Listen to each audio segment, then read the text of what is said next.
শালী নদীর উপরে থাকা ব্রিজের মাঝের অংশ ভেঙে গিয়েছে বন্যায়। সোনামুখী ব্লকের রামপুর সতীঘাটের ঘটনা। প্রশাসনিক নিষেধাজ্ঞাকে উপেক্ষা করে জীবনের ঝুঁকি নিয়ে ভাঙা ব্রিজের উপরে দিয়ে যাতায়াত করছে সাধারণ মানুষ। চলছে যান চলাচল এবং যে কোনো মুহূর্তে ঘটতে পারে বড়সড় দুর্ঘটনা, এমনটাই আশঙ্কা করছেন সেখানকার বাসিন্দারা। সৈয়দ মফিজুল হুদা রয়েছে টেলিফোন লাইনে, আমাদের প্রতিনিধি। কি জানা যাচ্ছে, কি অভিযোগ তুলছেন এলাকার বাসিন্দারা?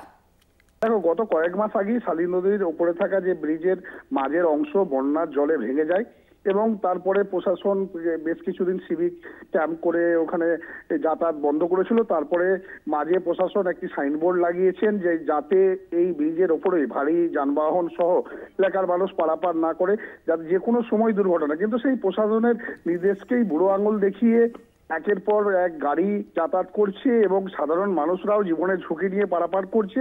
কিন্তু এটা নিয়ে রাজনৈতিক চর্চা শুরু হয়েছে। স্থানীয় বিজেপির বিধায়কের দাবি যে স্থানীয় প্রধানের ইন্ধনই ওই ব্রিজের ওপরেই বিভিন্ন ভারী যানবাহন চলছে, যে কোনো সময় বড় দুর্ঘটনা হয়ে যেতে পারে।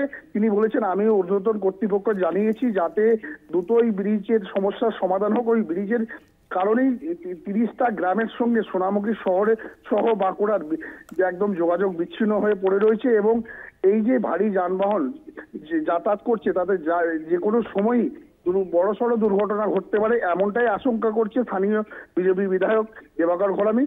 তবে স্থানীয় পঞ্চায়েত সমিতির সভাপতি জানিয়েছেন যে এই বিষয়টা তাদের মাথায় আছেন এবং তেনারা ঊর্ধ্বতন কর্তৃপক্ষকে জানিয়েছেন দ্রুত সম্ভব এই ব্রিজের সমাধান হবে যাতে স্থানীয় মানুষ সুরাহা পায়, এমনটাই জানাচ্ছেন স্থানীয় পঞ্চায়েত প্রশাসন।